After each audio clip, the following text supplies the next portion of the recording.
만유인력의 법칙을 발견해낸 비결에 대해 누군가 묻자 뉴턴은 이렇게 대답했습니다. 그것에 대해 계속 생각했을 뿐이다. 사과나무 아래에 앉아있다가 우연히 떨어지는 사과를 본 순간 만유인력에 대한 깨달음을 얻었다는 일화는 신화에 불과합니다.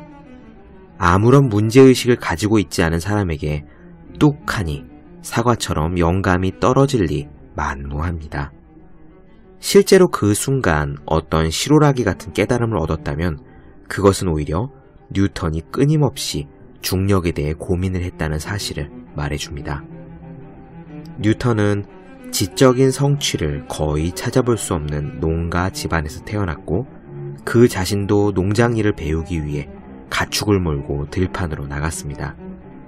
대학 시절에는 동료 학생들의 하인 노릇을 하며 학비를 충당했지요.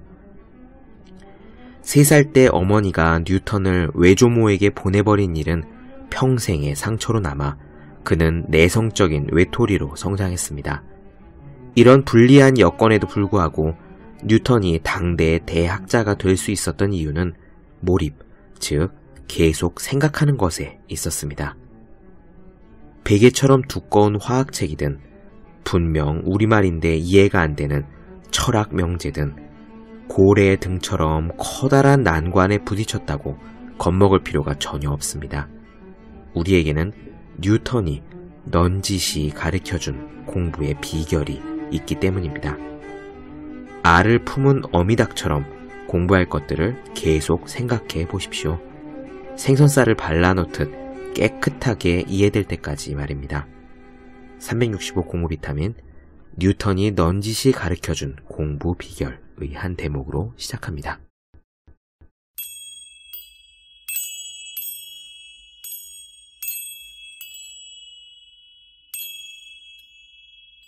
네, 안녕하세요. 본격 공부작업 팟캐스트 서울대는 어떻게 공부하는가 한지우입니다. 우리 지금 데이지 크리스토들루의 아무도 의심하지 않는 7가지 교육 미신 살펴보고 있습니다. 사실적 지식이 아니라 역량 중심의 교육을 강조하면서 영국의 교육계에서는 전이 가능한 역량을 가르치는 것에 초점을 맞춘답니다. 전이 가능한 역량이란 예컨대 비판력, 분석력, 창의력 같은 것들이죠. 임진왜란이 어떻게 일어났는지 그 전후의 조선과 일본의 상황을 역사 지식으로 가르쳐서 암기하게 하는 대신에 임진왜란이라는 현상을 분석하고 비판적으로 볼 수 있도록 유도한다는 거예요. 이렇게 분석력과 비판력을 기르면 그 역량이 다른 전쟁, 예컨대 한국전쟁이나 베트남 전쟁을 분석하고 비판할 때도 쓰일 수 있기 때문이죠. 이것이 바로 다른 곳에 옮겨서 적용할 수 있는 능력, 즉 전이 가능한 역량입니다. 말은 참 희망적입니다. 당연히 임진왜란 하나를 외우는 것보다 임진왜란을 분석적으로 보는 능력을 길러서 인류 역사상 있었던 다른 모든 전쟁들의 분석적인 시각을 갖다 댈 수 있는 능력이 생긴다면 참 좋겠죠. 그런데 저자는 강력히 이야기합니다. 그건 완전히 틀린 이야기라고요. 왜냐? 우리 뇌가 그렇게 돌아가지 않기 때문입니다. 역량과 사실적 지식은 구분할 수 있는 것이 아닙니다. 우리가 무언가를 외우면 장기 기억에 저장이 되죠. 우리가 가진 역량은, 즉 분석력, 비판력 같은 힘들은 그 장기 기억에서 나오는 거예요. 다시 말해 임진왜란 당시에 지식이 있어야 임진왜란을 분석할 수 있다는 것입니다. 가만 생각해보면 당연한 이야기입니다. 예컨대 저는 야구를 좋아하지만 배구는 잘 몰라요. 한국 프로야구 중계를 보면서 와, 그 공은 쳤어야지.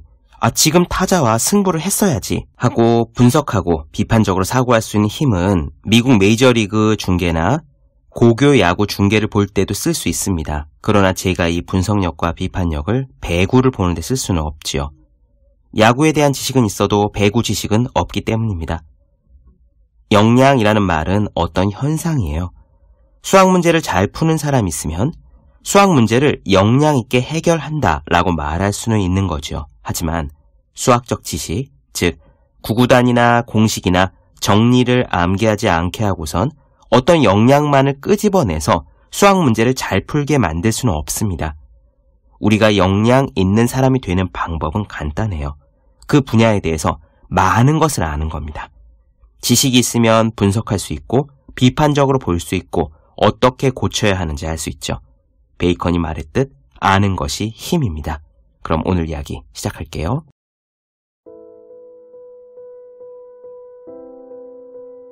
지식을 가르칠 필요가 없어지더라도 교사는 학생들을 가르쳐야 할 시간 동안 무엇인가를 해야 한다. 그것이 무엇일까? 그건 바로 전이 가능한 역량을 가르친다는 것이다. 학생들에게 무엇을 가르치는 것이 아니라 어떻게를 가르쳐야 한다. 학생들에게 문제를 해결하는 방법, 분석하는 방법, 비판적으로 생각하는 방법, 평가하는 방법에 대해 가르쳐야 한다. 이렇게 생각하는 사람들은 이런 주장도 한다. 역량 기반 접근 방식은 학생들에게 교과 지식을 습득하도록 하는 것이 아니라 보다 광범위하게 학습할 수 있고 삶 속에서 그 지식들을 이해하고 사용하며 적용할 수 있도록 해주는 것을 뜻한다고 말이다. 사실적 지식의 단순 암기 교육은 이제 전이 가능한 역량을 배양하는 교육으로 대치되어야 한다. 전이 가능한 역량은 다음 세대가 정보화 시대를 잘 헤쳐나갈 수 있는데 필수적이다 라고 그들은 말한다. 하지만 이런 주장들은 미신이다. 이 미신의 핵심적인 주장은 학생들이 배워서 알게 된 것과 할 수 있게 된 것을 새롭고 익숙하지 않은 상황에도 옮겨와서 활용할 수 있게끔 하자는 거다. 이것은 교육의 목적 중에 하나다. 그런데 이러한 능력을 개발하기 위해 추상적인 역량 습득에 초점을 맞춘 특별한 수업을 해야 한다는 주장에는 문제가 있다. 지식과 역량은 상호 의존적이기 때문이다. 지식과 역량을 따로 분리시키는 것은 물론이고 역량만 따로 교육시킨다는 것은 불가능하다. 모든 교과를 같은 방식으로 가르칠 수 있을까? 학생들은 난해한 수학 문제를 분석해야 하고 어려운 역사 문제도 분석해야 한다. 두 개의 서로 다른 교과를 분석할 수 있는 역량을 개발하는데 도움을 줄 수 있는 어떤 특별한 수업 방식이 있을까? 불행하게도 그렇지 않다. 인지심리학자 데니얼 윌링햄은 정신작용에 대해 모든 사람들이 잘못 알고 있는 게 하나 있는데 그것은 우리 뇌가 계산기처럼 작동한다고 생각하는 경향이라고 지적한다. 그는 이렇게 말한다. 인간의 정신은 그렇게 작동하지 않는다. 비판적 사고와 관련해서 제2차 세계대전의 발발 원인에 대해 비판적으로 생각하는 것을 배웠다고 하여 그것이 체스에 대해 비판적으로 생각할 수 있다던가 중동의 현재 상황에 대해서 비판적으로 생각할 수 있다고 볼 수는 없다. 비판적 사고의 과정은 배경 지식과 밀접한 관련이 있다. 인지과학적 관점에서 이에 대해 결론을 말한다면 비판적 사고 역량을 배우는 것과 병행해서 배경 지식을 습득할 수 있도록 해야 한다. 이와 똑같은 이야기를 대수학, 물리학, 의학 등과 같은 다른 분야에서 실험하였고 여러 연구소에서 수행해봤는데 놀랍게도 결론은 항상 같았다.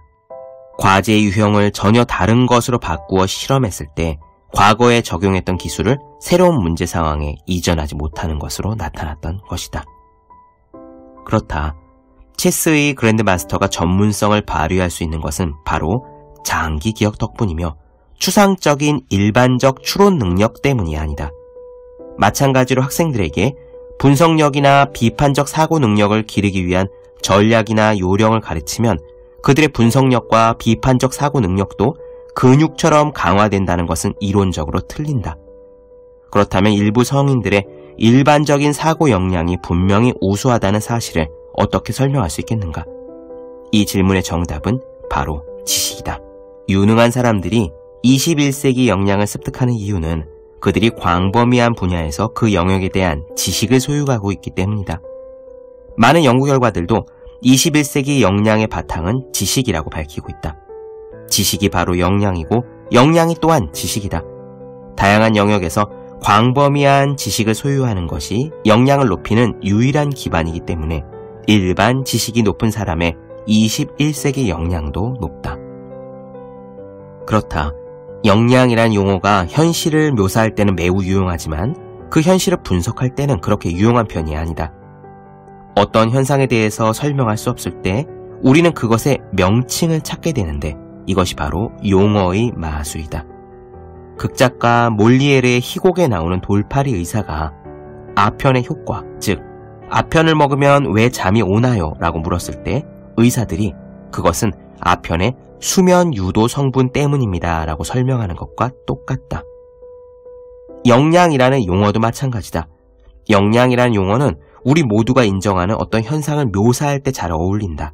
그러나 어떻게 우리가 그것을 습득했고 앞으로 어떻게 그것을 습득할 수 있는지에 대하여는 설명할 수 없다. 어떤 사람이 수학 문제를 잘 푼다고 말하면 그것은 유용한 표현이다. 그러나 어떤 여학생이 수학 역량이 높아서 수학 문제를 잘 푼다고 하는 설명은 그다지 유용한 표현이 아니다. 이것은 논점을 벗어난 것에 지나지 않는다. 역량은 바로 지식에서 나온다.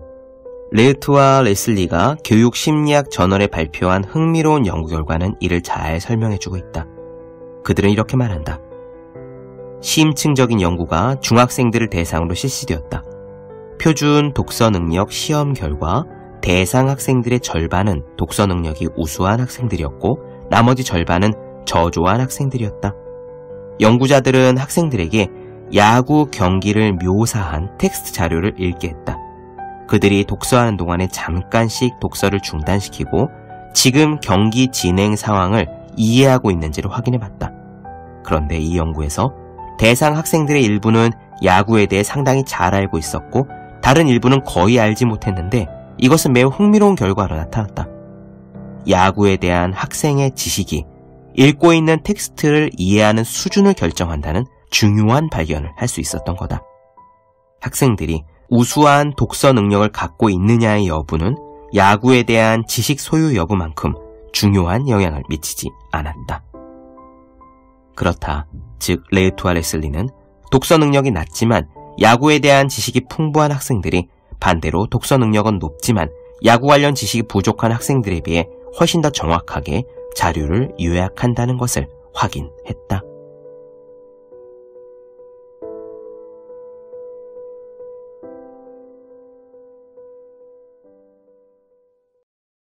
네, 본격 공부작업 팟캐스트 서울대는 어떻게 공부하는가? 데이지 크리스토툴루의 아무도 의심하지 않는 7가지 교육 미신 나눠드렸습니다. 더 많은 이야기 궁금하신 분들, 질문사항 있으신 분들은 제 유튜브 채널 서울대는 어떻게 공부하는가, 네이버 블로그 생의 즐거운 편지, 다음 카카오 브런치 한주의 브런치, 인스타그램 해시태그 서울대는 어떻게 공부하는가 검색해 주시면 좋겠습니다.